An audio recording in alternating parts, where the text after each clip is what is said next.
Bagaimana cakupan vaksinasi di seluruh Indonesia dan apakah ada disparitas siapa yang dapat dan siapa yang tidak? Kita langsung berbincang dengan Wakil Bupati Toraja Utara, Frederick Palimbong, dan relawan lapor COVID, Andika Ramadan. Selamat malam Bapak-Bapak. Selamat malam. Saya ke Pak Frederick dulu. Pak Frederick, kalau di Toraja Utara sampai hari ini sudah berapa banyak warga yang mendapatkan vaksinasi? Di Toraja Utara, kami ini salah satu kabupaten yang paling rendah dalam menerima vaksin, sehingga ya syukur sudah mendapat perhatian Bapak Gubernur dan tentu juga dari beberapa jaringan yang kami bisa akses untuk paling tidak memenuhi permintaan minimum di bulan Agustus dan awal September. Saat ini untuk vaksin pertama itu baru 33.900 atau 17% dari sasaran. Oke. 197.000. Sementara jumlah penduduk kami keseluruhan sekitar 260.000. Vaksin kedua pun masih sangat rendah. Masih di angka 12%. Atau yang kelima terendah di Sulawesi Selatan. Bahkan pernah kami kedua terendah di Sulawesi Selatan. Yakni baru di 23.652 vaksin yang kedua. Syukur sekarang ini per hari ini TNI dan Polri turut membantu, tapi tentu kita masih sangat membutuhkan untuk paling tidak menyamai beberapa daerah di sekitar kami, terutama daerah aglomerasi Tanah Toraja. 17% itu Pak Wabub, apakah termasuk nakes, kemudian TNI Polri, atau hanya rakyat saja yang 17%? Rakyat. Oke. Kalau ditambah dengan nakes berarti jumlahnya lumayan besar Pak ya? Lumayan besar ya. Nakes kemarin di 900 nakes yang gini. Oke, apa kendalanya Pak? Apakah distribusi atau sosialisasi sehingga rakyat di sana tidak mau divaksin atau bagaimana? Sebenarnya di awal memang ada ya sama seperti di daerah lain, ada penolakan yang besar untuk divaksin, dan ada kekeliruan dari pihak kami, dalam hal ini Dinas Kesehatan dalam melakukan vaksin yang semestinya dihabiskan vaksin pertama, lalu nanti menyusul vaksin kedua. Yang kami lakukan kemarin itu dengan menyimpan stok untuk vaksin kedua, sehingga di sistem itu terlihat masih ada vaksin, bahkan pernah masih terlihat di situ 460 vial, padahal itu kami sudah kosong sama sekali. Dan yang sekarang ini itu animo masyarakat sudah sangat besar, tapi kemudian ketersediaan vaksin masih sedikit. Ya, suplai ke kabupaten kami yang salah satunya itu yang paling sedikit. Paling sedikit di Sulawesi Selatan. Benar. Baik, oke. Saya ke Mas Andika. Mas Andika, catatan lapor COVID itu daerah-daerah seperti apa disparitasnya? Apakah hanya di Toraja Utara atau ada daerah lain yang lebih parah cakupannya dibanding Toraja Utara ini? Baik, Mas. Kami di lapor COVID-19 terus menerima laporan soal aduan penyelewengan vaksin atau bahkan akses vaksin yang kurang.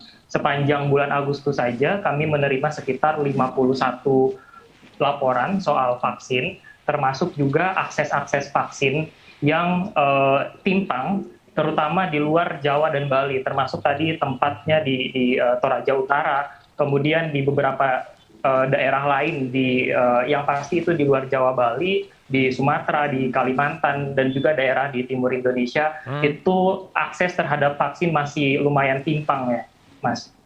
Penyebabnya apakah distribusi saja seperti yang diceritakan Pak Frederick tadi atau ada hal lain? Kami yang pasti memang ada keterbatasan stok misalnya dari pusat.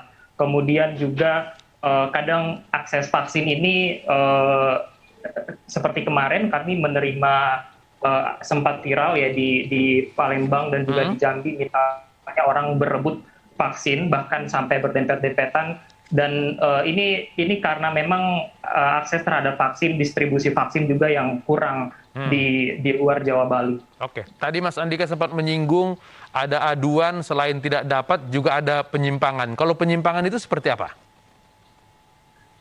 Penyimpangan soal vaksin ini, kami menerima misalnya ada non tenaga kesehatan yang menerima vaksin booster, sementara masih banyak yang belum dapat vaksin booster. Jadi itu kami menerima soal itu, penyelewengan vaksin booster kepada non tenaga kesehatan. Kemudian juga tadi seperti akses vaksin yang susah. Kemudian juga soal kesulitan vaksin seperti itu, Mas. Banyak daerah yang mengeluhkan soal sudah dapat booster ketiga sementara nakes tidak dapat. Itu banyak terjadi. Kami untuk laporan detail soal penyelewengan vaksin ini dalam 2-3 hari ini kami menerima 17 laporan. Di lapor COVID 17 laporan untuk satu isu yang spesifik, itu angka yang besar. Seperti apa contohnya dari 17 itu? Kami menerima misalnya melaporkan soal temannya yang adalah musisi menerima booster, kemudian booster juga yang diberikan kepada keluarga nakes yang mereka bukan tenaga kesehatan. Oke, baik. Pak Pedrik, kalau di Toraja Utara, isu yang seperti disampaikan lapor COVID tadi terjadi? Atau memang karena belum dapat saja sehingga kemudian yang dapat booster ketiga itu baru nakes saja? Sebenarnya kalau di Toraja Utara, saya percaya dalam 3 hari terakhir ini isunya sudah tidak ada. Karena kita per hari ini juga sudah memulai vaksin Moderna untuk masyarakat sebanyak 2.900 dosis. Oke. Itu di luar tenaga kesehatan, kemudian ada Moderna juga yang untuk warga? Benar. Jadi untuk tenaga kesehatan seperti yang saya sampaikan tadi, sekitar 900-an itu sudah tersalur ya. Dan yang kami dapatkan waktu itu 1.022 dosis, sehingga kami juga memberi vaksin ke penunjang kesehatan. Ya. Kalau di Toraja ada isu seperti yang no. disampaikan tadi, salah vaksin, bukan salah vaksin sebetulnya, tapi harusnya bukan nakes tapi dapat vaksin ketiga, itu terjadi nggak Pak? Kenapa? Sorry. Apakah di sana juga ada isu bahwa orang yang bukan nakes tapi sudah mendapatkan booster ketiga? Ya, pernah, dan itu sudah langsung diklarifikasi oleh Pak Bupati dan Kepala Dinas Kesehatan. Lalu ada juga laporan bahwa karena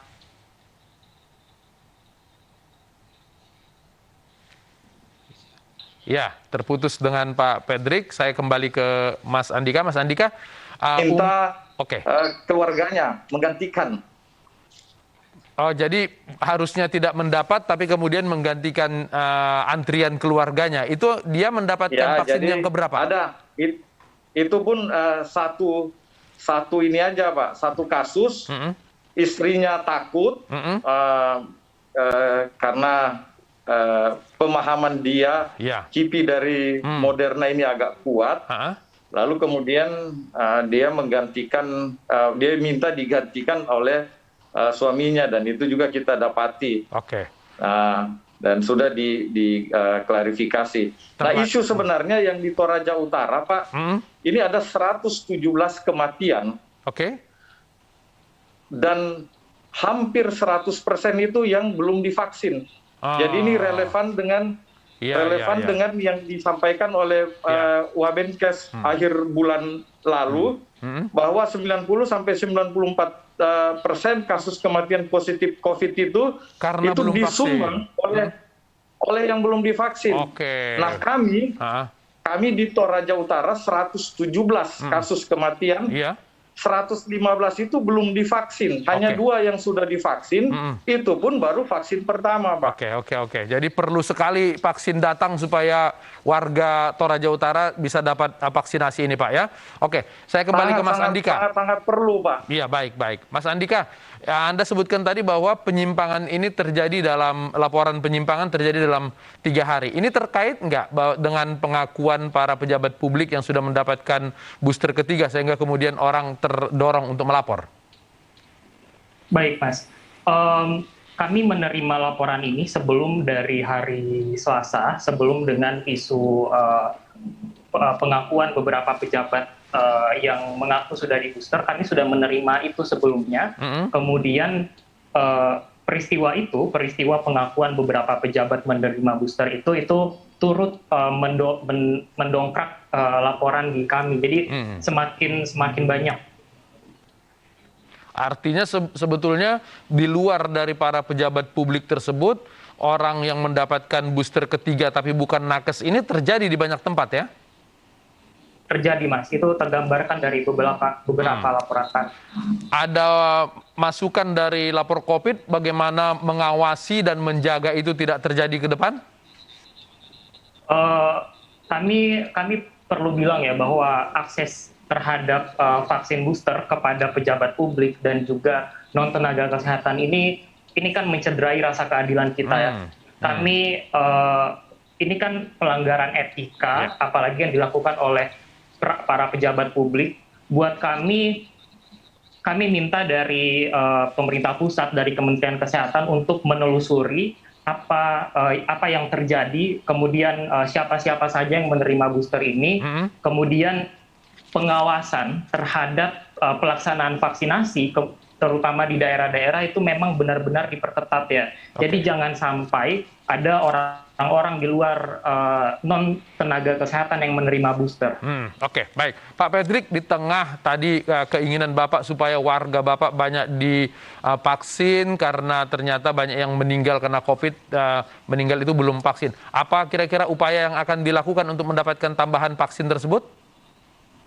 Ya, kami mencoba mengerahkan seluruh tenaga dan kemampuan untuk mengakses sumber-sumber yang bisa kami dapatkan. Dan bahkan rohaniawan pun kita libatkan supaya berusaha untuk melakukan lobby-lobby khusus untuk mendapatkan vaksin tersebut. Kami pun dari pemerintah kabupaten berusaha bahkan mendekati BUMN yang kira-kira bisa mengalokasikan vaksin untuk Toraja Utara. Kami butuh 3.000, paling tidak 3.000 vial, 30.000 dosis untuk meningkatkan prosentase masyarakat yang sudah divaksin. Yang mohon maaf sampai saat ini kami juga berusaha untuk mendapatkan vaksin bagi mahasiswa dan pelajar, dan Pak Dirjen P2P sudah menjanjikan melalui salah satu rumah sakit swasta di daerah untuk membantu vaksin bagi mahasiswa dan pelajar. Oke, apa jawaban pemerintah provinsi atau pemerintah pusat atas permintaan tersebut? Pak PLT Gubernur melalui WhatsApp sudah mengiyakan membantu. Sayangnya dalam Irmendagri 37 yang terbaru tidak tercantum lagi bahwa gubernur mampu atau bisa membagi vaksin ke daerah yang masih kurang prosentase vaksinnya. Artinya harus minta ke pusat, Pak Pedrik ya?